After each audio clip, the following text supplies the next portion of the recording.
Olá pessoal, bem-vindos ao Portal Revisa. Vamos falar um pouquinho aqui da nossa segunda prova trimestral. Para você que é R1, vamos falar dos principais temas, dentro dos principais temas, aliás, dos temas que vão cair nessa segunda prova.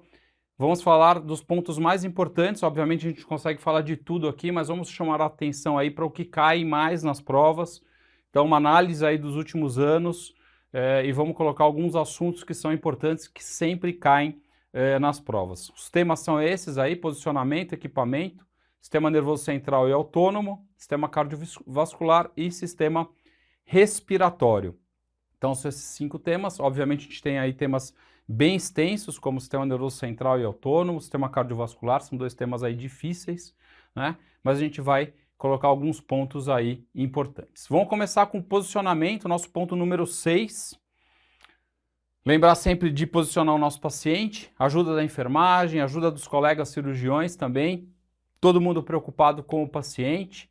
Lembrar de nervo ulnar, tá? Nervo ulnar é o nervo mais lesado em todas as cirurgias. Obviamente, a lesão no pós-operatório causa aí uma dor de cabeça grande para o paciente, também para a gente, né? Por causa dos processos. Então é super importante essa vigilância que a gente tem que ter. Lembrar que o nervo ulnar é um dos nervos mais lesados durante a cirurgia, né? Por vários tipos de lesões, mas principalmente lesões de estiramento, de compressão ou até mesmo isquemia, tá? Obviamente, procedimentos mais longos sempre vão dar mais chance a gente ter lesão. Outros fatores de risco: pacientes muito magros, pacientes fumantes, também os obesos têm uma chance maior aí de lesões nervosas. Lembrar aí do nervo ulnar, aí, principalmente desse posicionamento que a gente falou durante a aula. Então lembrar sempre de fazer a pronação, porque quando a gente deixa o braço assim para baixo, você pode ter essa compressão do ulnar. Então lembrar sempre disso. Lembrar também das alterações fisiológicas. A gente tem aí a posição de Trendelenburg e a posição de proclive. Então lembrar que em Trendelenburg a gente vai ter aumento de retorno venoso, aumento de débito cardíaco. E aí o paciente que tem um coração meia boca pode ter alterações aí cardiovasculares importantes. Essa posição ela acaba aumentando, né, esse retorno venoso, aumenta o débito cardíaco. Em alguns pacientes isso pode ser até bom, porque a gente vai ver lá na frente no Frank Starling que o aumento do retorno venoso é o principal determinante do débito cardíaco. Por outro lado, a gente tem também tem um ponto importante aqui, que a gente tem um escoamento desse sangue que ficaria acumulado em membro inferior. A gente tem uma diminuição dos eventos embólicos, né, da formação de TVP, principalmente nesses pacientes. Lembrar também que esses pacientes sempre devem receber aí algum tipo de compressão, né, de preferência aquelas compressões contínuas que tem em alguns hospitais aí de ponta, né, para fazer a volta do sangue mesmo na posição de Trendelenburg. Aqui a gente sabe que nessa posição é o inverso em relação à parte cardiovascular. Então eu tenho diminuição do retorno venoso, tenho diminuição do débito cardíaco. Também tenho que ficar de olho nisso, porque esse paciente faz hipotensão, um paciente mais grave, né, um paciente coronariopata, aí eu vou ter hipotensão, vou ter diminuição de perfusão coronariana. Eu também tenho que estar sempre corrigindo, né, essa diminuição de débito cardíaco. E o aumento da estase venosa, aqui a maior importância aí da gente ter os compressores de membro inferior. Na parte respiratória eu tenho justamente o inverso, né? Eu tenho um movimento cefálico dessas vísceras comprimindo minha base dos pulmões, promovendo aí atelectasias, diminuição principalmente da capacidade residual funcional. Nós vamos falar dela lá no final da aula, tá? Na fisiologia respiratória.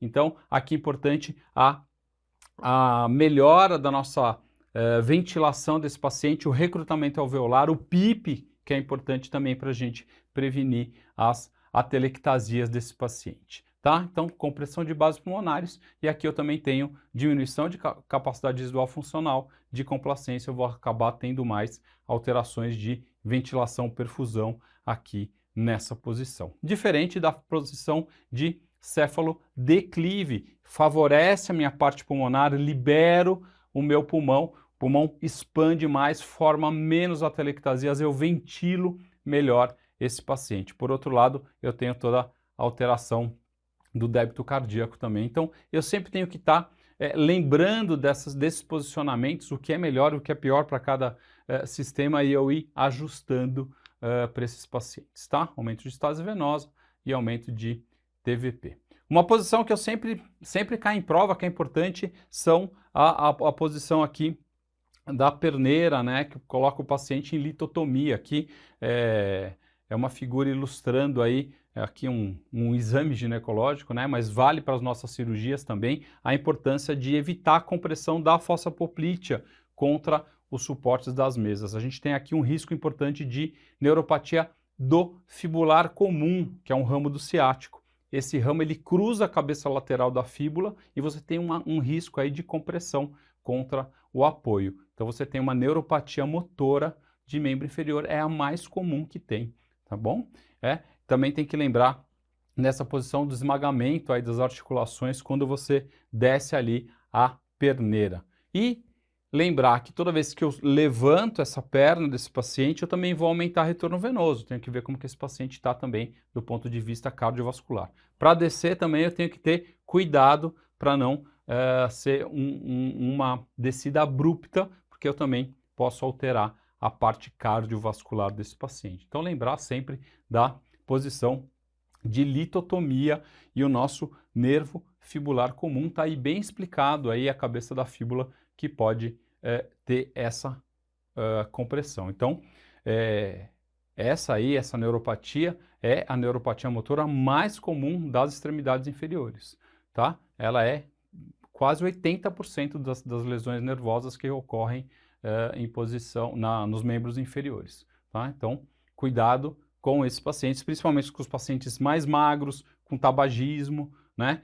Cirurgias prolongadas, que você pode ter problemas em relação a isso.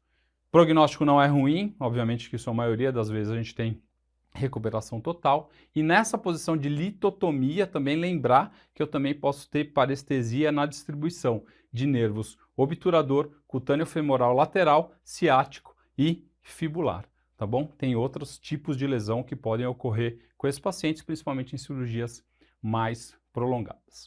Outro posicionamento que eu tenho que ficar de olho, cadeira de praia. 2 pontos importantes da cadeira de praia.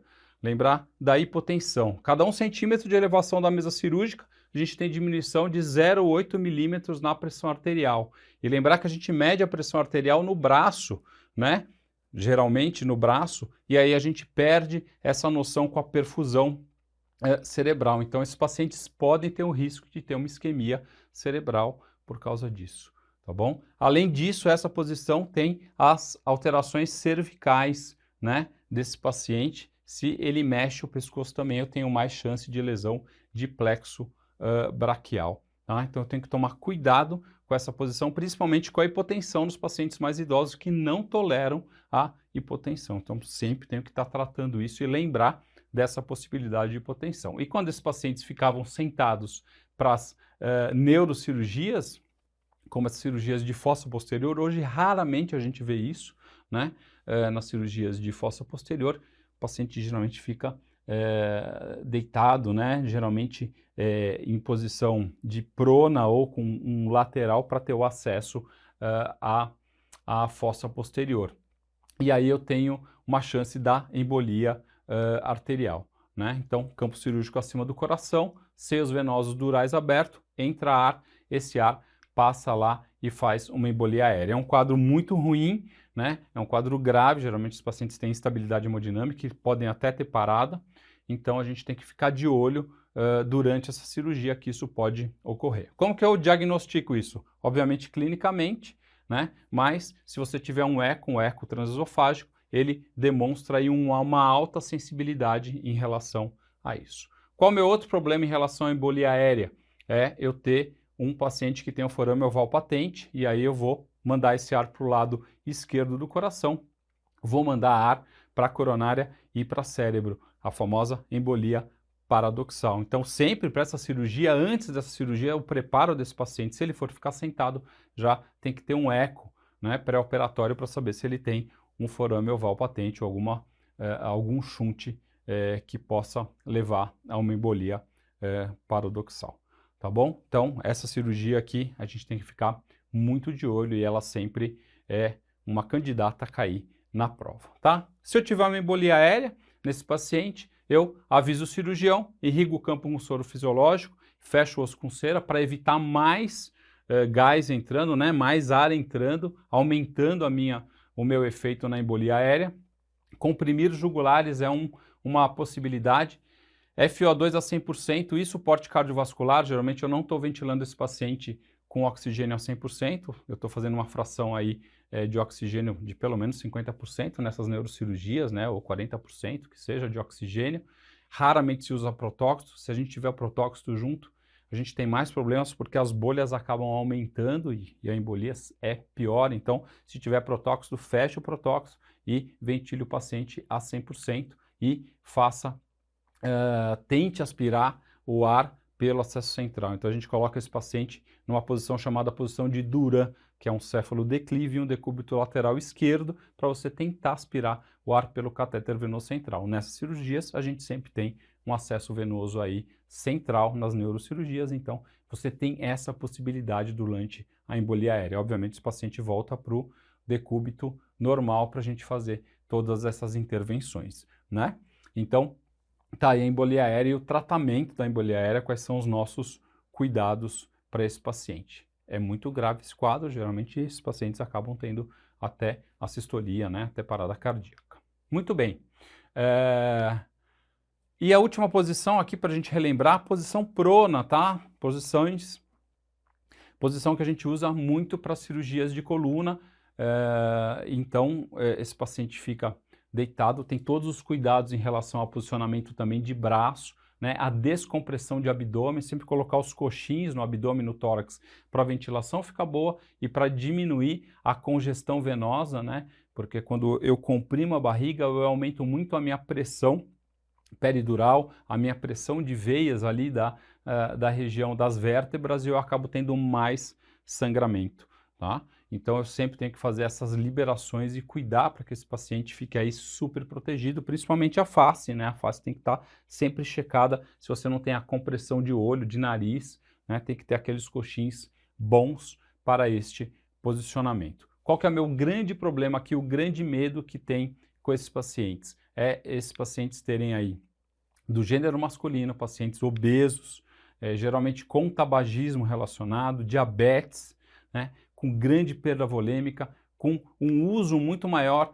de soluções cristalóides do que soluções colóides, né, como está aí, pacientes que sangram muito durante a cirurgia e que ficam aí durante muito tempo nas cirurgias mais prolongadas de coluna. E um fator que é o mais importante de todos é a hipotensão persistente, né? Então, esses pacientes têm o grande risco de desenvolver a cegueira pós-operatória. Então, tem casos relatados de cegueira pós-operatória, tanto uni quanto bilateral, e isso é um acidente terrível, drástico, né? O paciente vai operar a coluna e sai cego do centro cirúrgico. Então, lembre-se aí da neuropatia óptica isquêmica, que é a principal causa de cegueira durante, né, no pós-operatório dessas cirurgias, e muito relacionado aí com a hipotensão e com aqueles fatores que eu falei para vocês ali atrás em relação ao risco. Então a gente tem que evitar que esses pacientes fiquem hipotensos, a gente tem que evitar esse posicionamento, né? O posicionamento tem que ser muito bem feito nesses pacientes e principalmente aí a hipotensão que eu tenho que controlar, não deixar esse paciente com pressões baixas, até os mais jovens a gente tem que ficar de olho nesses pacientes, porque eles podem ter essa neuropatia óptica isquêmica, que é a mais frequente. Outras causas de cegueira incluem oclusão da artéria ou veia central da retina, a cegueira cortical também e o glaucoma agudo, que são muito mais raros, tá? Então, as causas são essas de perda visual perioperatória, mas o que a gente sabe que é o mais importante, que é o mais frequente, é a neuropatia óptica isquêmica, e a gente sabe que a gente consegue, né, pelo menos prevenir isso de alguma forma e proteger principalmente o nosso paciente desse grande risco. Muito bem, próximo ponto, ponto 7, sobre equipamentos. Nós temos um monte de equipamento, eu acho que muito desse Desse ponto aqui a gente depois vai rever de novo no R2, e isso é legal também porque a gente vai falar muito de monitorização. Aí a gente fala um pouco mais de equipamentos em relação à monitorização. O que cai bastante na prova? Cai a pressão arterial invasiva, né, que vocês estão vendo aí, a PA invasiva, né, os transdutores de pressão arterial que são colocados aí geralmente através da artéria radial, né? E através desses transdutores que vão transformar a nossa pressão, né? Essa pressão mecânica da linha arterial, depois num sinal aqui para fazer uma curva e dar um número, né? Mostrando aí a pressão arterial média constantemente. Por que que é bom isso? Porque eu tenho sempre uma pressão que eu consigo ver ali quedas de pressão, alterações de pressão de forma imediata, né? Um point of care, diria eu, né? Mais fácil de você saber esse diagnóstico diferente do manguito, né? Da pressão não invasiva que ali de 5 em 5 minutos, às vezes falha entre uma medição ou outra, quando o paciente faz uma hipotensão abrupta, eu acabo perdendo de vez em quando o parâmetro. Então, nas cirurgias de grande porte, a gente acaba utilizando a pressão arterial média ou quando o paciente precisa, né, um paciente mais grave, tá? Lembre-se, a gente tem que fazer sempre o zero de referência, sempre cai na prova. Isso é estabelecido aí na borda superior do coração, tá? Então, no paciente deitado, no ponto aí aproximadamente 5 centímetros abaixo da borda external e no quarto espaço intercostal, tá bom? É onde eu faço aquele zero a minha PAM, pego a PM, zero a minha PAM e nessa altura tem que estar o transdutor, tá? Não é a artéria, tá? O transdutor tem que estar neste nível. E aqui a gente tem uma relação importante entre o eletro, o traçado do eletro e a curva da pressão arterial média que você vê lá no monitor, né? Então tem uma curva ascendente sistólica que começa aí entre 120 a 180 milissegundos após o início da onda R, tá bom? Esse intervalo aí reflete o tempo total necessário para a despolarização do nosso ventrículo, né? Do nosso miocárdio ventricular, né? Aí tem a contração isovolumétrica ventricular esquerda, a abertura da válvula aórtica, né? E a ejeção ventricular esquerda, né? E aí eu vou ter a propagação da minha pressão aórtica e finalmente a transmissão do sinal para o transdutor de pressão, tá? Então eu vou ter essa relação importante aí com o eletro. Então, curva ascendente, depois eu tenho pressão de pico sistólica, eu tenho ali um declínio sistólico e eu já tenho ali um nó dicrótico importante, a hora que fecha a válvula aórtica e depois eu tenho a queda dessa pressão, tá? O escoamento diastólico. Então lembrem-se disso, porque isso é um ponto importante em relação à medição da PA e depois a forma da curva que faz a pressão invasiva. Tá aí a pressão diastólica final lá no finzinho do nosso gráfico, tá bom? Gráfico importante de saber, de decorar para a prova. Problemas que eu tenho antes de fazer a minha punção, eu sempre tento fazer o teste de Allen. Ele vale alguma coisa? Teoricamente ele não vale muito porque ele tem um valor preditivo baixo, né? Ele é muito utilizado para identificar esses pacientes que têm um risco aumentado de complicações isquêmicas, mas a gente sabe que ele não é tão fidedigno assim, né? Então a gente pode ter pacientes que têm já alguma alteração, né? Não tem uma artéria ulnar que vai compensar isso, mas a gente não consegue ver em relação a isso, tá?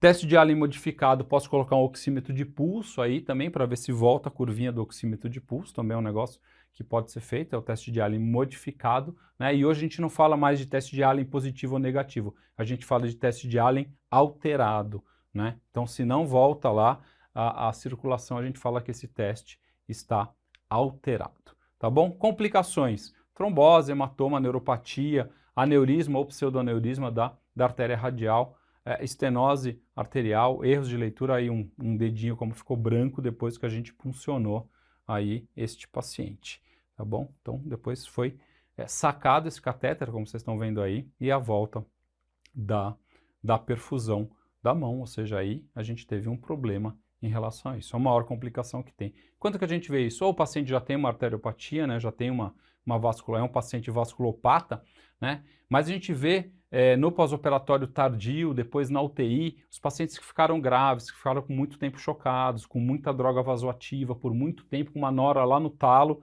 aí esses pacientes podem desenvolver mesmo uma isquemia e podem até perder aí um pedaço da mão, né, um pedaço do dedo. Então isso acontece algumas vezes. Outro aparelho que sempre vai, o oxímetro de pulso, que a gente usa, a gente gosta de oxímetro de pulso, dá uma segurança pra gente, né? É simples aí, não é invasivo, dá uma boa estimativa aí da saturação arterial do oxigênio, dá um sinalzinho sonoro lá, sempre aumentem lá o volume do seu oxímetro de pulso, né? Que ele mostra aí a frequência e também tem os sons, né, que vão alterando conforme vai caindo a saturação, tá? Então, monitorização de oxímetro de pulso é um dos nossos pontos principais. A oximetria é medida da saturação do oxigênio da nossa hemoglobina, é uma aplicação dessa lei que chama Lambert-Beer, né, ou Beer-Lambert, né, tem alguns lugares que falam Beer-Lambert, mas o clássico é o Lambert-Beer, vocês vão ler aí, né? Isso se relaciona aí com a transmissão da luz através de uma solução para a concentração de um soluto nessa solução numa amostra de sangue dentro de uma cubeta, tá? E aí essa absorção de um dado comprimento de onda que atravessa o sangue depende da concentração das 4 espécies de hemoglobina que tem, né? Principalmente aí a oxihemoglobina e a carboxihemoglobina, tá bom? Então você tem esses comprimentos de luz que a gente fala, né? Na oximetria, e isso é tudo baseado na lei de Lambert-Beer. Lembre-se que a gente tem esses 4 tipos aí de hemoglobina, então tem metahemoglobina, tem oxihemoglobina, tem hemoglobina reduzida e tem a carboxihemoglobina. O que a gente, na verdade, a gente vê mesmo lá no nosso oxímetro vai estar relacionado mais à relação aí entre essas duas mais importantes aí, que é a oxihemoglobina e a hemoglobina reduzida, né? Então a gente vai ter esse jogo entre os dois, tá? A carboxihemoglobina e a metahemoglobina, elas entram aí também nesse jogo, né? E elas podem inclusive alterar o nosso oxímetro de pulso, né? Então a gente tem algumas alterações do oxímetro que sempre caem em prova também em relação a isso. Quando que ocorre isso? Quando, por exemplo, se usa azul de metileno, eu tenho uma diminuição acentuada da hemoglobina, da saturação, mesmo eu estando com o paciente mandando bem, com uma boa oximetria, né? Lá, se você colher uma gasometria, você vai ver que ela está muito bem. O índigo carmim, o verde de indocianina, também diminuem a saturação, tá? Que mais que eu tenho de alteração importante em relação à hemoglobina? Os pacientes queimados, por exemplo, os pacientes queimados, eles têm a carboxihemoglobina, e a carboxihemoglobina, ela faz a saturação ir lá para cima, mesmo o paciente estando hipóxico. Então, ele mente para a gente em relação a isso. Então, o paciente que chega com uma intoxicação lá depois de uma queimadura, que ficou lá respirando, ele fica com carboxihemoglobina, e eu não consigo ver isso no oxímetro de pulso. O oxímetro de pulso vai estar alto. Só se eu colher uma gasometria, né, eu vou conseguir fazer aí diagnóstico de hipóxia nesse paciente. Então, eu tenho aí uma leitura errada nesses pacientes, ok? O outro instrumento importante aqui que eu coloco, que sempre cai, é a capnografia, né? Lembrar que a capnografia refere-se não apenas ao método de medida do CO2, mas também à exibição gráfica. Então, eu tenho um número e eu tenho uma exibição gráfica. Então, eu tenho a capnometria, né, e a capnografia, o gráfico, esse gráfico aí que você está vendo. Está vendo aí que esse paciente está tudo errado, né? Está com CO2 altíssimo, está com uma frequência respiratória aí 18, não sei direito por quê, mas também tem uma fração inspirada de CO2 aí. Está vendo que não está chegando a 0.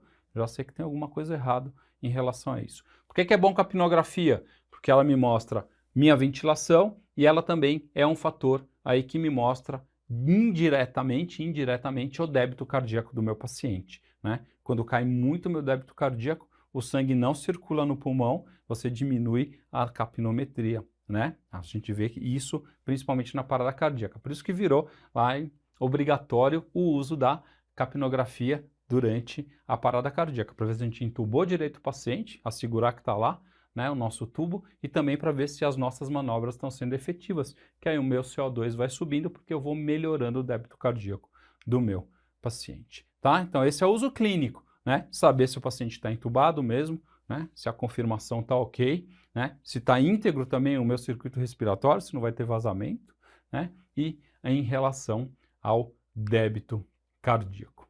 Dois tipos de capnógrafo que eu tenho. Eu tenho os mainstreams, também chamados de não aspirativos ou não divergentes, tá? Esses aí tem um sensor de CO2, aquele negocinho preto ali que vocês estão vendo, emite ali uma luzinha e essa luz ela vai fazer, a leitura vai mandar lá para o meu monitor, né? Então você tem o mainstream que é colocado direto aí na minha linha, né? Junto com o meu, logo após o meu Y aí, tá? Ele é muito bom porque ele não tem um tempo de atraso, né? Ele não aumenta aí,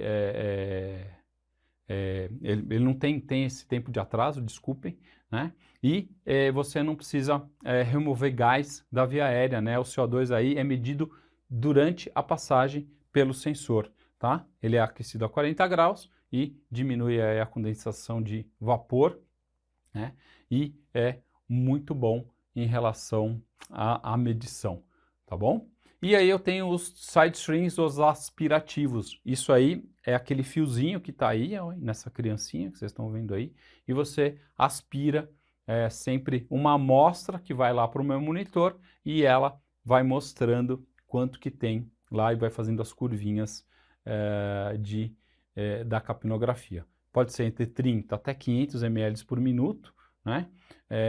E você tem aí um problema, principalmente nas crianças, né? De você aspirar um volume corrente e faltar esse volume corrente e você hipoventilar essa criança, tá? Ele também é um pouquinho mais lento do que o mainstream, tá? Então, tem essas diferenças aí em relação ao mainstream e ao side stream. Não sei qual que você usa aí, mas a gente vê isso frequentemente. A gente vê hoje em dia muito mais os aspirativos, né, os side streams, do que os mainstreams no dia a dia.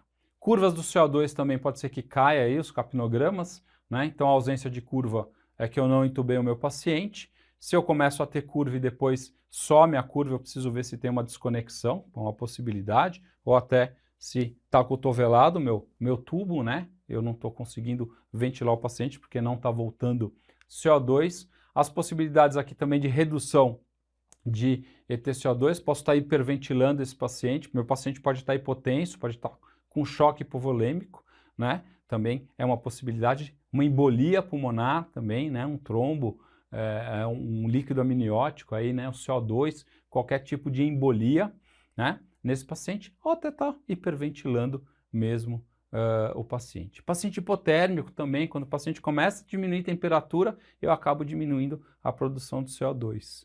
Tá bom? Então, lembre-se disso quando você tem aí a redução do EtCO2. E o contrário, né? O aumento do EtCO2, posso ter um aumento importante da minha atividade metabólica, como, por exemplo, o diagnóstico de hipertermia maligna, né? Quando eu tenho aí uma capnografia subindo muito, não consigo ajustar minha ventilação, estou usando inalatório ou usei succinilcolina junto, eu posso estar diante de um quadro de hipertermia maligna. Meu primeiro sinal que eu consigo ver que tem alguma coisa de errado com o meu paciente. Então, cuidado, hein? Começou a aumentar o seu EtCO2 e você não sabe por que direito, não está conseguindo compensar na ventilação, tem alguma coisa de errado aí, principalmente a hipertermia deve ser sempre lembrada. Outros problemas que podem ocorrer com aumento de metabolismo, febre, sepsis, o paciente se convulsionar, uma tireotoxicose, né, aumento de débito cardíaco, infusão de bicarbonato de sódio também são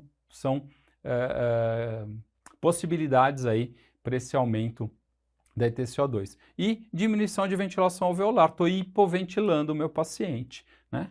Hipoventilando o meu paciente, eu acabo tendo aí um aumento do EtCO2. O paciente começa a ter retenção de CO2, começa a ter acidose respiratória, tá? Outra possibilidade também, liberação de torniquetes, né? Despinçamento da aorta abdominal depois da cirurgia durante a cirurgia de aneurisma, né? Então tudo isso pode gerar o aumento do EtCO2. Aqui eu mostrei lá no começo da aula, e aí a fração inspirada de CO2 sempre tem que ser a zero, ou seja, essa curvinha ela sempre tem que voltar para o zero. Tá vendo que ela está aumentada aqui, ó, existe esse espaço aqui que está aumentado, então quando não retorna a linha de base a zero, é sinal que tem alguma coisa errada em relação a isso. Então o que está acontecendo aqui? A primeira hipótese sempre é calçodade esgotada, né? Então você tem reinalação de CO2. Outra possibilidade, que é mais rara, é a válvula expiratória com defeito, porque aí volta CO2 durante a inspiração, tá bom? Então, essa é uma outra possibilidade. E aqui a clássica, as doenças obstrutivas, né? Principalmente a asma e o DPOC. Quando você vai anestesiar um paciente de DPOC, que você entuba esse paciente de DPOC, você já vê ali que ele tem um pulmão que tem uma dificuldade expiratória, e ele faz essa curva, né, típica, parece uma ondinha, né? Então, tem aí o diagnóstico da doença obstrutiva. E o paciente asmático também, durante um broncoespasmo agudo, ele pode fazer essa onda também, né, em relação a isso, e aí a gente faz os nossos broncodilatadores por via inalatória, lembrar que é a indicação principal nestes pacientes. Próximo ponto, anatomia, fisiologia e farmacologia do sistema nervoso central. Coloquei aqui pontos importantes, principalmente o inicial aqui da bioeletrogênese, que sempre cai em prova também. Então, como é que é o potencial de ação do neurônio, né? Então, lembrar que ele está negativo, com potássio aí dentro da célula, fazendo a célula negativa, sódio fora, tem o meu potencial de ação, abertura dos meus canais de sódio, um aumento importante aí da célula, a célula começa a ficar mais permeável ao sódio, eu tenho um aumento importante, vira positivo, né? Esse potencial de ação, essa bioeletrogênese, e eu vou ter o meu pico do meu potencial de ação. Observem aqui o meu potencial de ação, porque depois nós vamos falar lá do coração e a gente vai ver que tem uma diferença importante em relação ao platô, que lá entra o cálcio na jogada, aqui não. Aqui é só sódio e potássio que estão brincando, tá bom? E aí depois eu tenho as alterações para voltar à repolarização desse paciente com a saída do potássio e depois o restabelecimento de novo do meu potencial de repouso, onde não rola mais nenhum estímulo, esse estímulo não causa mais a entrada do sódio na célula. Por que é importante a gente falar disso da bioeletrogênese? Porque aqui é justamente onde os anestésicos locais vão agir. Eles vão bloquear esses canais de sódio, não vão deixar que o sódio entre na célula, não vai rolar aquele pico, aquela despolarização, aquele aumento súbito, né? Deixando positivo o meu neurônio. E aí eu não vou ter perpetuação dessa transmissão nervosa, vou ter bloqueio disso, vou ter uma inibição, e aí eu vou diminuir essa fibra de dor, né? Ela vai ser bloqueada e eu não vou ter dor. Por isso que é tão importante a gente estudar essa fisiologia, porque quando a gente falar lá na frente já vai lembrar, poxa, eu vi isso lá no começo do ano e agora eu estou vendo aqui na farmacologia dos anestésicos locais, tá bom?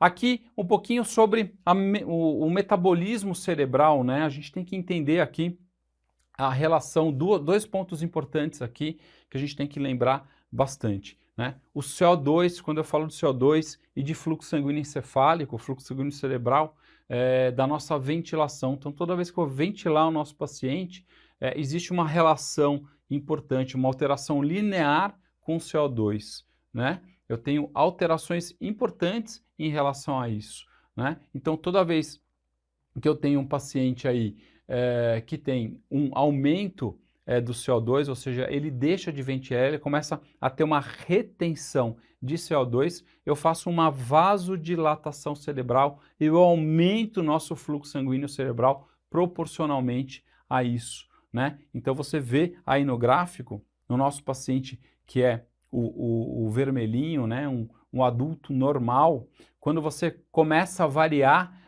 o CO2, você aumenta o CO2, você dobra, né, o fluxo sanguíneo cerebral. Quando você hiperventila o paciente, você faz vasoconstrição cerebral e a gente diminui o que chega de sangue no sistema nervoso central. Então isso é importante também para a gente entender isso, No recém-nascido, a reatividade vascular ao CO2 não está desenvolvida, então ele não tem essa relação importante com o CO2, tá?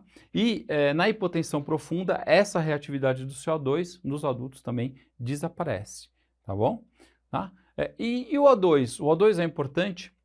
O O2 só em extremos, tá? Principalmente quando a gente tem uma hipóxia muito importante, aí a gente começa a ter as alterações em relação ao fluxo sanguíneo encefálico, tá? E um outro ponto aqui em relação à pressão arterial média. O fluxo sanguíneo encefálico, ele começa a se manter preservado quando eu tenho a pressão arterial média. Então, entre 50 e 150, no nosso adulto normal, né, normotenso, que é a nossa faixinha em vermelho, mesmo se eu tiver alterações entre 50 e 150, a reatividade vascular vai fazer com que esse fluxo sanguíneo fique constante, né? Ele vai se autorregular para isso funcionar, tá bom? Abaixo de 50 eu já começo a ter dificuldade de fazer isso, começo a ter isquemia cerebral. E quando eu tenho passo de 150, eu começo a ter problemas, principalmente aí dos AVCs hemorrágicos nesses pacientes, né, alterações importantes,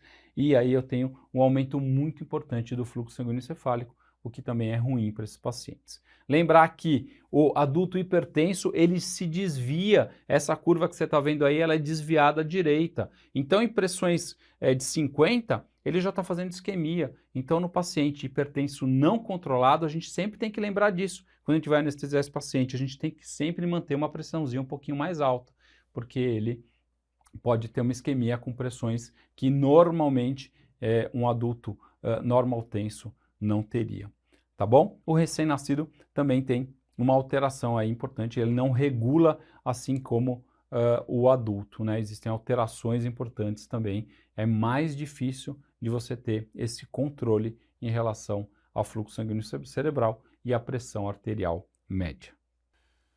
Ainda no ponto 8, mas falando agora do sistema nervoso autônomo, que é um grande capítulo e cai sempre em prova, em todas as provas, né, independente se é anestésio, TEA ou TSA, a gente vê que sempre cai, né? Lembrar então que simpático, ele é tóraco-lombar e o nosso parasimpático vai ser crânio-sacral, mas vamos falar um pouquinho do simpático, que é tóraco-lombar. Vem lá na medula espinhal, região tóraco-lombar, primeiro segmento torácico até o segundo ou terceiro lombar. Os neurônios simpáticos pré-ganglionares apresentam corpos celulares no interior dos coros da substância cinzenta espinhal. Ok? Aí as fibras nervosas desses corpos celulares se estendem até 3 tipos de gânglios, que são agrupados aí em cadeias simpáticas pareadas, vários plexos distais, também não pareados, ou gânglios terminais ou colaterais próximos ao órgão-alvo, tá? O que a gente tem no simpático? A gente sempre tem um neurônio pré-ganglionar que tem acetilcolina como neurotransmissor. Então, os meus neurônios pré-ganglionares simpáticos são colinérgicos e os pós-ganglionares são todos adrenérgicos ou noradrenérgicos com a noradrenalina.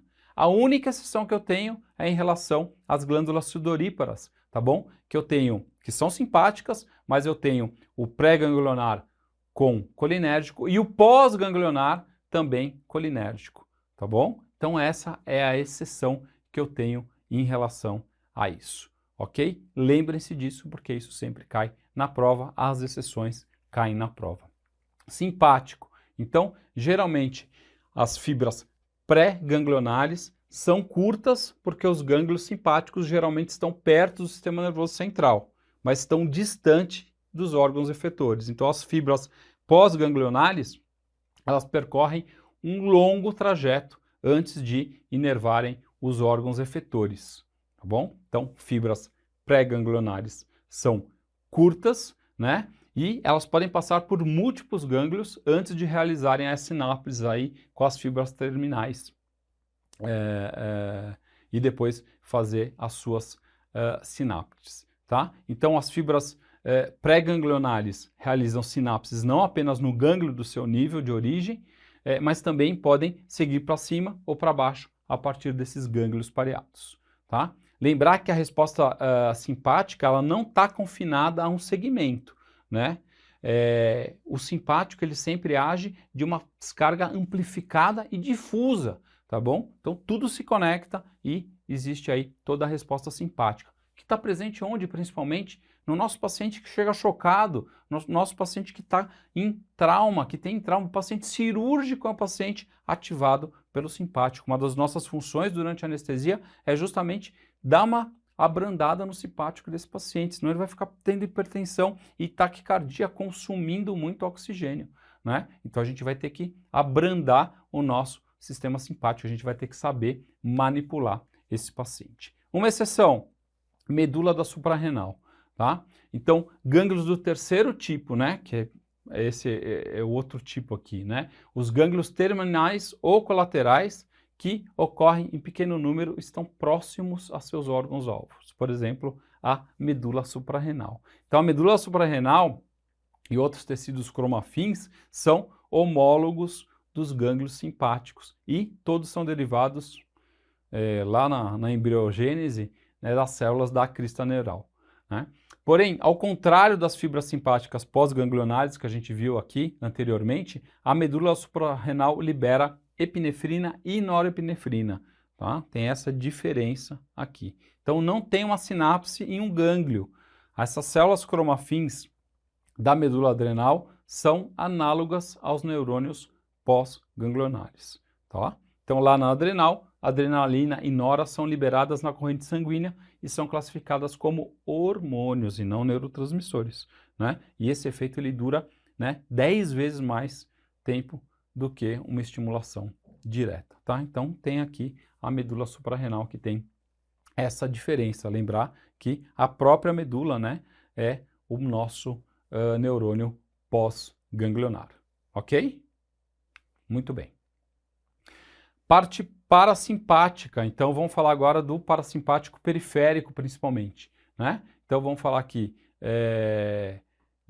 da parte cranial e sacral. Então eu vou ter aqui o terceiro par, o sétimo e o nono, tá? Terceiro par do mesencéfalo, o bulbo dá o sétimo e o nono par, que vão fazer aí a inervação dessas estruturas que estão aí, e depois eu tenho no bulbo o vago. O vago é a maior parte, mais de 70% está relacionado ao vago, né? E o vago é realmente o mais importante porque vai pegar tudo aí, coração, pulmão, sistema digestivo, baço, rim, estômago, tudo está relacionado aí ao vago, né? Então a gente tem aí o grande sistema parasimpático, por isso que muita gente fala de vagal, né? Um sistema vagal por causa disso. E aí S2, S3, S4 está relacionado aí bexiga e genitais, tá bom? Lembrar que o parasimpático, só voltando um pouquinho aqui, ele não tem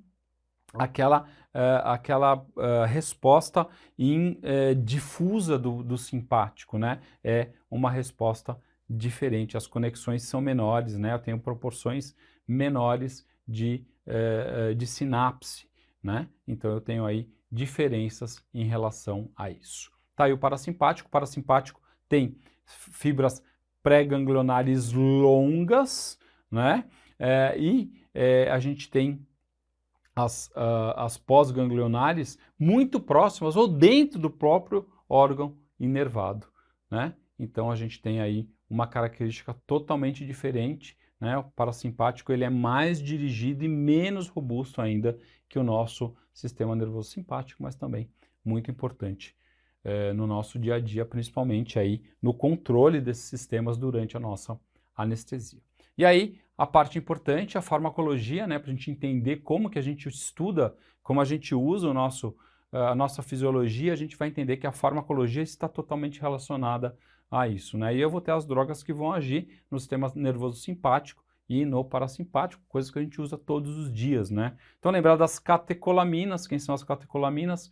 Existem catecolaminas endógenas, né, de produção, né, também podem ser sintetizadas, a gente pode dar essas catecolaminas, mas eu tenho as catecolaminas endógenas, que é a adrenalina, a noradrenalina e a dopamina, que a gente produz e também a gente pode administrar ao paciente, a dopamina não, né, parou de usar, e tem a dobutamina e o isoproterinol, que são catecolaminas sintéticas, ok? Catecolaminas sintéticas. Então tem que ter aquele catecol lá para ser categorizado como uma catecolamina, tá bom? Eles geralmente são simpaticomiméticos, né? Ou simpatomiméticos, né? Então, estão aí as drogas que vão desenvolver respostas relacionadas ao meu sistema nervoso simpático. E aqui os simpatomiméticos, que são não catecolaminas, que a gente tem aí, que podem ser diretos, né? Como a fenilefrina e a metoxamina. A gente usa mais a fenilefrina, que é principalmente um alfa-1 importante, drogas de uso indireto, e as mistas, que é a efedrina, metaraminol, e também a mefetarmina, que a gente usa mais, efedrina e metaraminol, tá? São as diferenças que a gente tem aí em relação a essas drogas. Coloquei aqui as três mais importantes aí, né? Então lembrar fenilefrina, efedrina e metaraminol. Fenilefrina, ação pós-sináptica, efedrina pré e pós-sináptica, metaraminol também. Fenilefrina puramente alfa, tá bom? Ela é só alfa, tá? Então ela só faz vasoconstrição ali, principalmente nos receptores alfa-1, que é muito importante. A efedrina já é alfa e beta, mas com uma predominância beta, né? Ela tem uma ação boa também beta, então ela faz taquicardia, diferente do metaraminol, que tem uma ação mais alfa, tem menos ação beta. E essa vasoconstrição do metaraminol, também da fenilefrina, geram bradicardia reflexa, tá bom? Então, tem esses pontos importantes aí. Fenilefrinação direta, efedrina direta e indireta, metaraminol direta e indireta. O que é direta e indireta?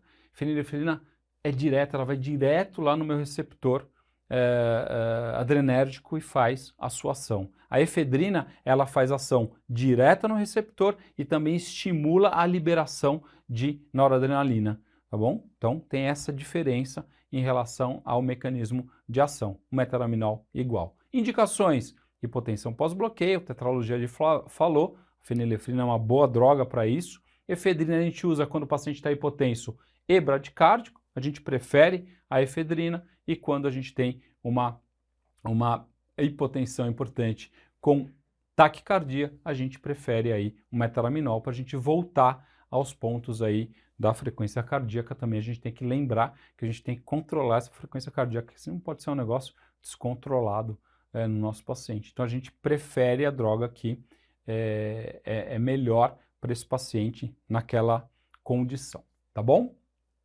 Anticolinesterásicos também fazem parte aqui do nosso sistema nervoso autônomo, porque os anticolinesterásicos vão inibir, né, a enzima, né? E dessa forma, quando eles inibem a acetilcolinesterase, eles fazem o aumento da acetilcolina. Eu vou ter efeitos relacionados ao sistema nervoso parasimpático, né? Ações colinérgicas nesse paciente, tá bom? Então, quais são? Neostigmina, piridostigmina, fisostigmina. O que a gente usa na nossa prática? Neostigmina, né? Para fazer reversão de bloqueio neuromuscular, para aumentar a acetilcolina nos nossos pacientes e tentar brigar lá com os nossos bloqueadores neuromusculares adespolarizantes na junção neuromuscular, tá bom? Piridostigmina, para que a gente usa? Ela é utilizada no tratamento principalmente da miastenia grave, está aumentando a acetilcolina. Os pacientes que têm aí uma alteração importante de receptor, destruição de receptores lá na minha placa motora, né, nos receptores juncionais lá, colinérgicos, nicotínicos, tem essa destruição. Quando eu aumento o meu pool de acetilcolina, eu acabo melhorando essa fraqueza muscular. E a fisostigmina, que é uma droga diferente dessas outras duas, que é uma droga muito lipossolúvel e que ela pode ser utilizada aí em alguns casos que a gente tem aí, por exemplo, com a intoxicação pela atropina, a gente pode usar a fisostigmina, que vai brigar com isso, né? Porque a atropina passa e faz uma síndrome colinérgica central e a fisostigmina acaba aumentando a acetilcolina nesses pacientes, tá bom? Tem outras drogas que entram aí, né? E aqui os organofosforados, que são drogas aí relacionadas aí a inseticidas, né? E também tem o ecotiofato, que é usado em colírios, tá? Em colírios para tratamento de glaucoma. Os carbamatos são reversíveis e os organofosforados são irreversíveis, duram muito mais tempo nesses pacientes. Aqui os anticolinérgicos é a atropina, a scopolamina e o glicopirrolato. O que a gente usa de rotina? Atropina, né? Os pacientes bradicárdicos, a gente vai lá, mete uma atropina no nosso paciente para brigar com aquela bradicardia importante aí que a gente tem. Scopolamina, ela já é uma droga que a gente não usa tanto na prática, né? Apesar dela ser utilizada aí para alguns como antiespasmódico, né? A scopolamina, e o glicopirrolato é uma droga que não existe no Brasil e é uma droga bacana porque ela, além de não penetrar no sistema nervoso central, como a atropina e a scopolamina, ou seja, não dá esse problema dessa síndrome colinérgica central, a gente tem aí um potencial muito grande de secar a boca do paciente, né? Ele é um anticialogogo muito interessante, o glicopirrolato. Ele seca bastante a boca, ele não tem tanto efeito no coração também, ele não dá tanta taquicardia como a atropina, né? Então são pontos aí importantes em relação a isso. A atropina e a escopolamina aí têm algum potencial de entrar na barreira hematoencefálica e ter alterações aí no sistema nervoso central, sedação, amnésia, né? O glicopirrolato não, porque não tem essa penetração em sistema nervoso central. Muito bem, fisiologia e farmacologia cardiovascular, vamos começar aqui com a parte importante, né? A bioeletrogênese cardíaca, falei lá do nervo, do neurônio, lembrar lá do sódio e do potássio, lá é só sódio e potássio, aqui a gente tem mais íons que participam em relação a isso. Então eu tenho aqui o influxo rápido, né, do sódio, eu tenho o aumento aqui do meu potencial de ação, que está negativo por causa do potássio também, e eu tenho um aumento importante aqui do meu potencial, fazendo a despolarização, e eu tenho lá no 1 a repolarização transitória com influxo de potássio, influxo de cloro, e aí eu tenho algo que não tem lá no meu neurônio, na minha célula nervosa, que é o platô. O platô justamente pelo cálcio, né? Então, quando eu tenho o cálcio, eu tenho o meu platô e eu tenho aí uma característica importante do sistema cardiovascular, né? Relacionado aí a esse platô de cálcio, né? A parte importante aí da minha contratilidade cardíaca, né? Óbvio, mas a importância aí do cálcio. Depois eu tenho a repolarização com o fluxo de cálcio, depois eu tenho o meu potencial de repouso. É importante a gente entender isso, lembrar dessas entradas e saídas, porque tem muitas drogas que vão agir aqui nesse potencial de ação cardíaco, né? Então eu tenho tudo isso relacionado a muitas drogas. Por exemplo, aqui quando eu uso algumas drogas que são bloqueadores de canal de cálcio, eu vou ter uma alteração importante em relação ao meu platô, né? Quando eu tenho bloqueadores de sódio, né, como o grupo 1A dos antiarrítmicos, eu também vou ter uma alteração em relação à fase 0. Então é importante a gente entender isso, tá? Então está aqui o nosso potencial da nossa célula cardíaca. Lembre-se aqui, peguem isso aqui que vocês têm lá e dê uma decorada, né, no que entra e no que sai, porque isso sempre cai nas provas, tá? Lembre-se que aqui eu tenho o período refratário absoluto. O que é o período refratário absoluto? Onde está ali 1, 2 e 3. Os canais de sódio aí, eles não têm resposta a estímulo nenhum. E a célula fica num período refratário absoluto. Então não adianta vir nenhum potencial de ação aqui, que eu não vou ter alterações, né? Não vou ter abertura de sódio, não vou ter uma nova despolarização, tá? Então, não tem isso mesmo se você tiver aí um estímulo durante isso, tá bom? Então, período refratário absoluto. Já na fase 4 é um período refratário relativo, tá bom? Então, esses canais de sódio aí estão em repouso e a célula pode voltar a responder aos estímulos, tá bom? Então, no período refratário absoluto, dificilmente aqui eu vou ter algum estímulo entrando, tá? Só no final da fase 3 é que os canais de sódio aí podem responder se você ainda der um estímulo supralimiar nesse paciente, tá? Então, a partir daqui eu tenho o meu período refratário relativo. Muito bem. e aí eu volto para o meu potencial de repouso, onde já pode rolar.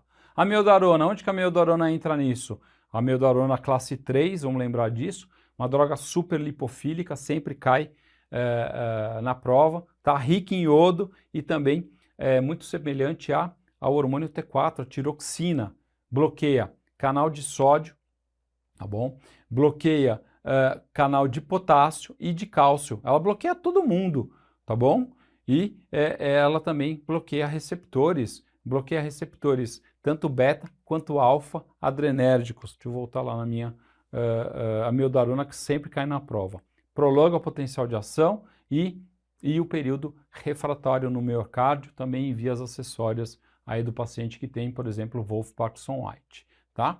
Reduz descarga do nódulo sinoatrial e atrioventricular, porque ele acaba prolongando a despolarização diastólica, né? E também prolonga a condução AV. A amiodarona também tem um potencial de vasodilatação coronariana nesses pacientes, tá bom? A amiodarona é uma droga muito utilizada em diversas disritmias, né? A gente até brinca aqui, arritmia doidona, amiodarona, né? Tá aí a amiodarona para vocês não se esquecerem dela junto com essa brincadeira toda da bioeletrogênese.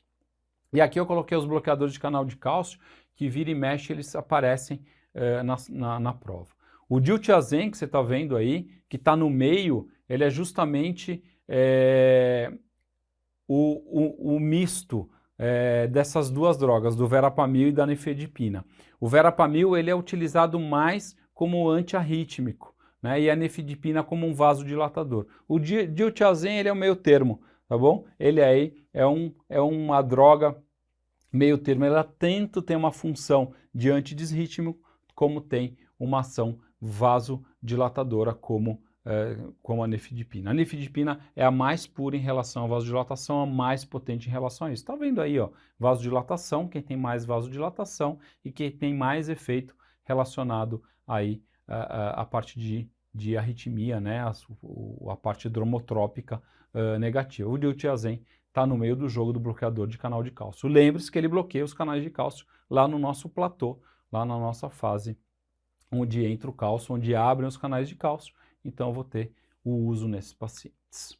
Ok? E aqui eu coloquei a adenosina, né? A adenosina também sempre cai em prova, é o nucleosídeo endógeno, vai lentificar a condução através do nosso nodo AV, né? É a droga de escolha para ataque supraventricular paroxística, então sempre cai em prova, né? Ela estimula os receptores cardíacos de adenosina, né? E ela tem aquela curta duração, né? Tem uma meia-vida de 10 segundos, né? Dose aí de 6 miligramas. Pode ser repetido até os 12 miligramas depois de 3 minutos, né? E você pode utilizar então a adenosina para esse ataque supraparoxística, para taquicardias reentrantes, né?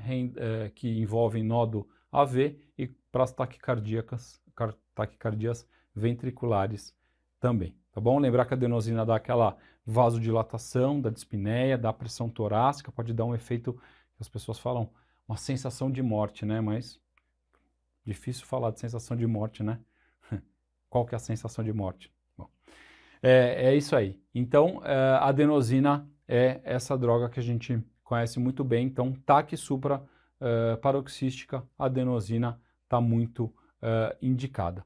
Não se deve usar adenosina, ou se usar com muita precaução, paciente com síndrome de Wolff-Parkinson-White, né? Principalmente com complexo estreito, e na síndrome de Wolff-Parkinson-White com a fibrilação atrial, tá? Porque você pode piorar a condução aí desses pacientes, tá bom? Então, taque supraparoxística, taquicardias reentrantes no AV e taquicardias ventriculares, a adenosina tá junto.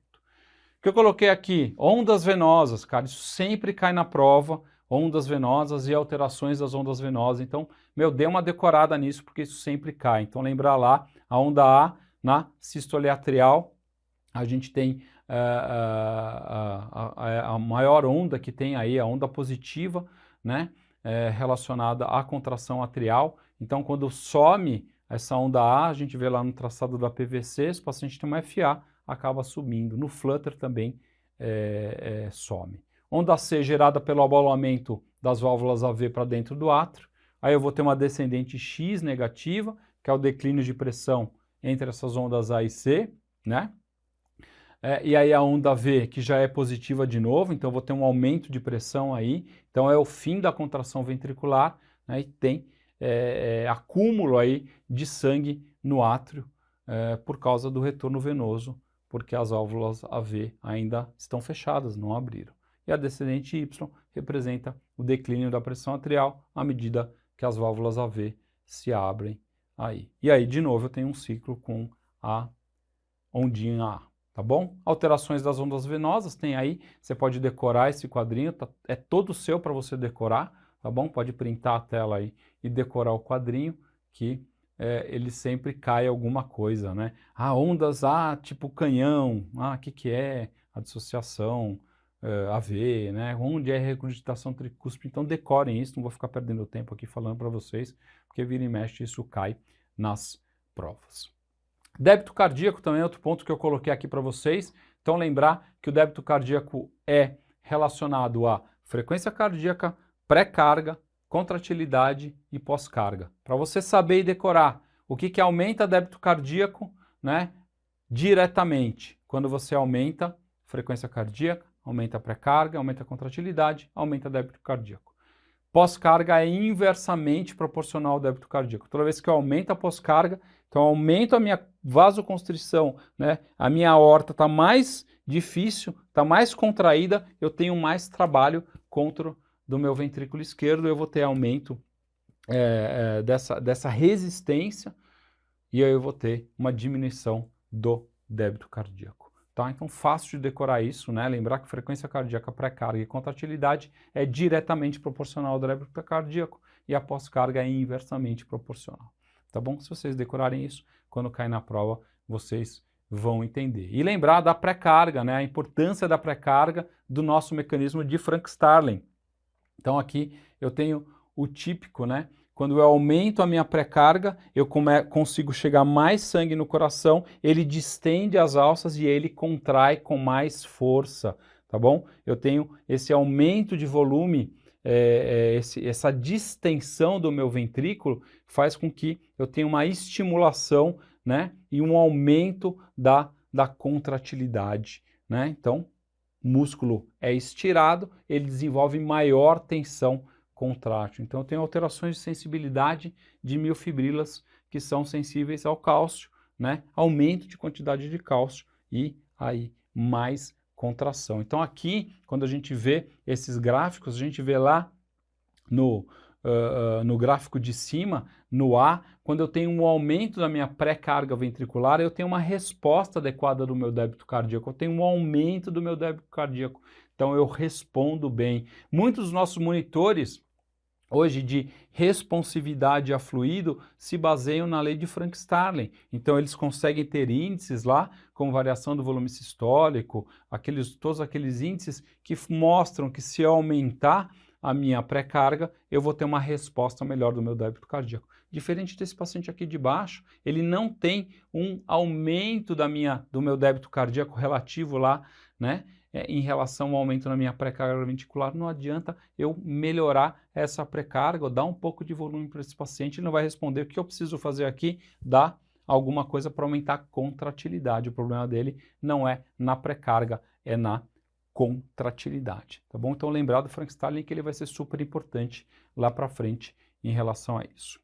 Aqui a perfusão coronariana, uma coisa que sempre cai em prova, lembrar que o ventrículo esquerdo ele tem muito músculo, então quando ele faz a sua contração, todas as artérias que estão lá, o que acontece com elas? Elas fecham também, então o meu coração, o meu ventrículo esquerdo, ele só vai ser perfundido quando ele relaxar, somente durante a diástole ele vai ter a sua perfusão garantida. Então, por isso que eu tenho que sempre ter um tempo diastólico maior. Por isso que quando eu tenho taquicardia, eu diminuo o meu tempo diastólico, aumento o consumo de oxigênio do miocárdio, precipito mais as isquemias de miocárdio, tá bom? Então lembre-se disso, que isso é um ponto importante. Por isso que beta-bloqueador melhora no paciente coronariopata, porque eu diminuo a frequência cardíaca, aumento o meu tempo diastólico, aumento a minha perfusão de coronária, melhora a minha perfusão de miocárdio, tá bom? Já o ventrículo a parte direita, né, a ventrícula direito, ele perfunde tanto durante a diástole quanto a sístole, tá? Então, bradicardia é algo bom. Bradicardia, o que eu digo, é uma frequência mais baixa em relação a isso. Aumento do tempo diastólico, melhora de perfusão coronariana no meu paciente. Aí o beta-bloqueador, como eu falei já, eu já coloquei aí para vocês. Pressão de perfusão coronariana, qual que é a formulazinha que sempre cai na prova? É a relação entre pressão arterial diastólica, por causa desta função diastólica que eu falei para vocês, menos a pressão diastólica final do ventrículo esquerdo. Então, quando eu tenho isso na cabeça, na minha hemodinâmica, eu consigo deixar que o meu paciente, principalmente o coronariopata, tenha uma melhora da sua perfusão coronariana. Aí sim, aí vou ter um coraçãozinho bom, tá bom? E por último aqui lembrar dos fatores de consumo e oferta de oxigênio do miocárdio. O equilíbrio disso durante a sua anestesia num paciente coronariopata ou quando você estiver lá no R3 fazendo a sua cirurgia cardíaca, isso vai ser super importante. Então frequência cardíaca, estado contrátil, tensão de parede que aumenta a pressão diastólica final do ventrículo esquerdo, né? Tudo isso aumenta o consumo do oxigênio. Já a oferta, pressão diastólica na aorta, não deixar o paciente fazer hipotensão, pressão diastólica boa do meu ventrículo esquerdo, né, baixa de preferência, diâmetro da coronária, dar oxigênio, fazer o conteúdo de oxigênio, arterial de oxigênio ser bom, também vai ser os meus fatores de oferta em relação a esse paciente. Então este equilíbrio é o que vai determinar a minha perfusão coronariana. Finalizando aqui, falar um pouquinho do sistema respiratório, são os pontos importantes em relação a isso. Coloco aqui os volumes e as capacidades pulmonares. Vou até pedir para depois eu sair da tela aí, tá? Para vocês verem aí com mais tranquilidade. Então, o volume corrente é o volume de ar que entra em cada expiração e inspiração do nosso paciente, ok? Esse é o nosso volume corrente. A gente seta o nosso volume corrente lá no nosso aparelho de ventilação durante as nossas anestesias gerais, não é mesmo? E aí eu vou tendo os outros volumes. Toda vez que eu tenho soma de dois volumes, eu vou ter uma capacidade pulmonar, tá? Então, volume corrente, eu tenho o volume de reserva inspiratório. O que é o volume de reserva inspiratório? É um volume de reserva que eu tenho depois de uma inspiração forçada.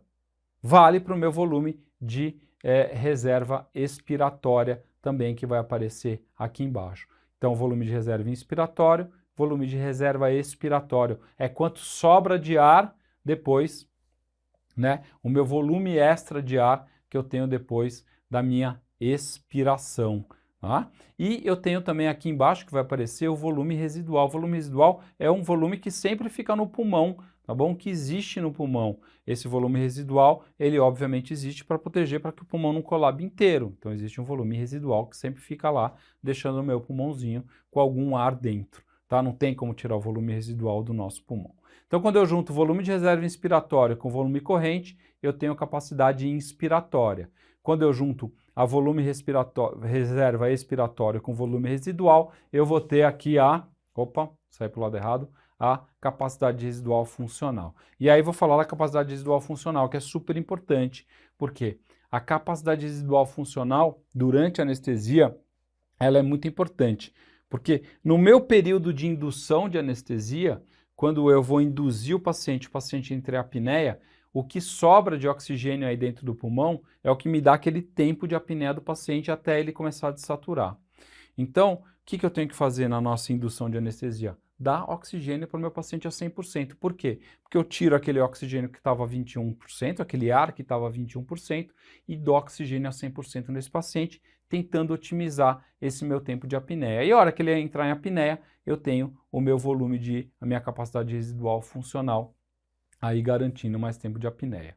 Quando que eu tenho diminuição dessa capacidade residual funcional? Quando eu tenho uma diminuição da minha expansão pulmonar, por exemplo, no paciente obeso. O paciente obeso tem uma diminuição de capacidade residual funcional, né? Durante a ventilação, eu também vou ter um relaxamento abdominal e eu vou ter uma migração das minhas vísceras em direção do tórax. Também vou ter uma diminuição da capacidade residual funcional. A capacidade residual funcional, ela é super importante por causa disso. Quando eu tenho essa diminuição, eu começo a ter alterações em relação à ventilação e perfusão e esse paciente começa a dessaturar, tá? Quando eu somo todos esses volumes aqui, eu tenho a capacidade vital, tá? Então a capacidade vital é volume de reserva inspiratório, volume corrente mais volume de reserva expiratório, e quando eu junto tudo, eu tenho a capacidade pulmonar total que está aqui, tá bom? Então, lembre-se aí desse gráficozinho do que é cada relação, porque vira e mexe,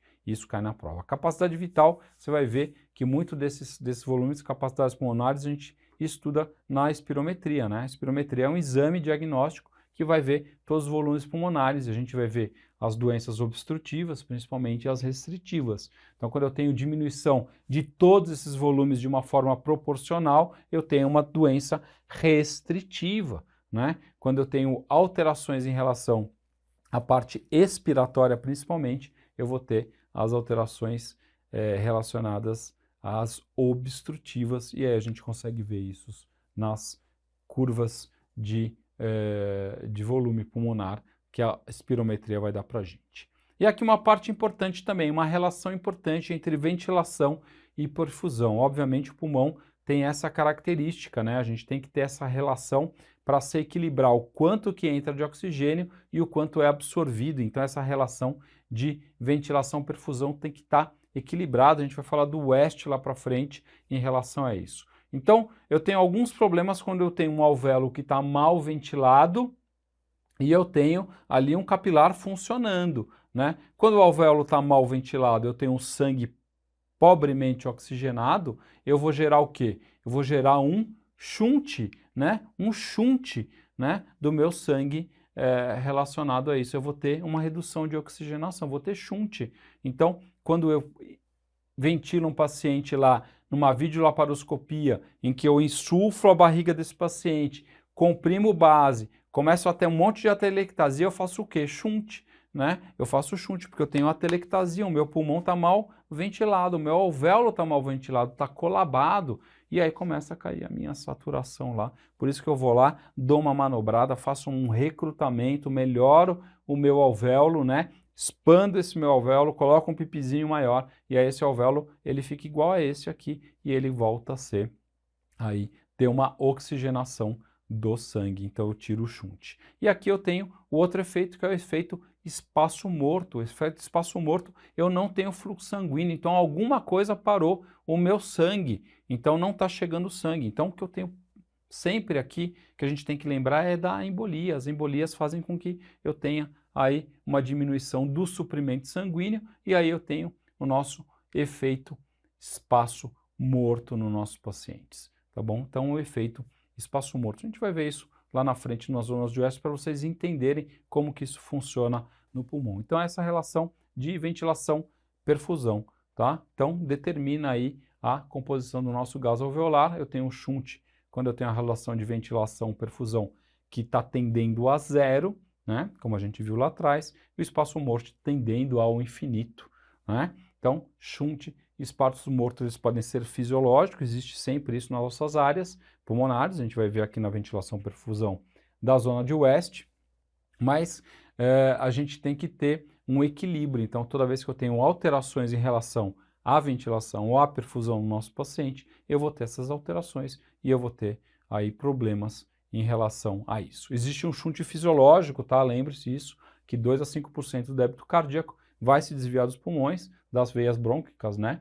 Veias de Tebésius, veias cardíacas, direto para o lado esquerdo do coração. Então é normal a gente ter de 2 a 5% aí desse shunt, tá? E o espaço morto fisiológico, as vias aéreas de condução, onde não tem troca, né? Então traqueia, os brônquios maiores não tem, né? Até chegar lá nos socos alveolares eu não tenho troca, né? Não tenho alvéolo, né? Não tenho troca nessas regiões. Coloquei aqui as zonas de West, então decorem a zona de West, ó, é fácil, você pega aqui, ó, coloca pressão alveolar, pressão alveolar, pressão alveolar, olha aqui, pressão alveolar, tá vendo que é uma escadinha aqui, ó, de lá para lá, tem uma escadinha. Aí sempre a pressão arterial é maior que a venosa, então se você souber onde está a pressão alveolar, você consegue decorar. Como que a gente entende aqui? Zona 1 lá em cima, pressão alveolar é maior. Lembra do tubérculo, né, da tuberculose? Onde que fica lá a tuberculose? Lá na ápice pulmonar, quando você tira o raio-x, ele fica lá no ápice. Por que que ele fica lá? Porque ele é bobo? Não, porque ele gosta de oxigênio, tem mais oxigênio lá em cima.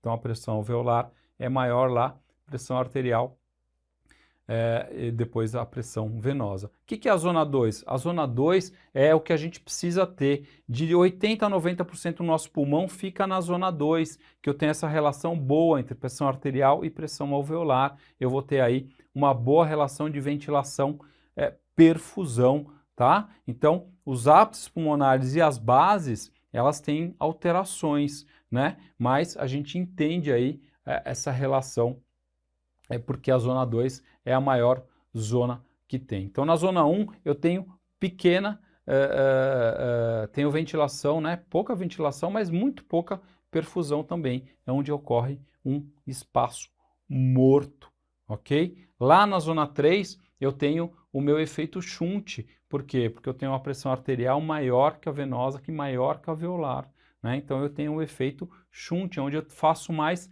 atelectasia, né? Onde tem mais atelectasia.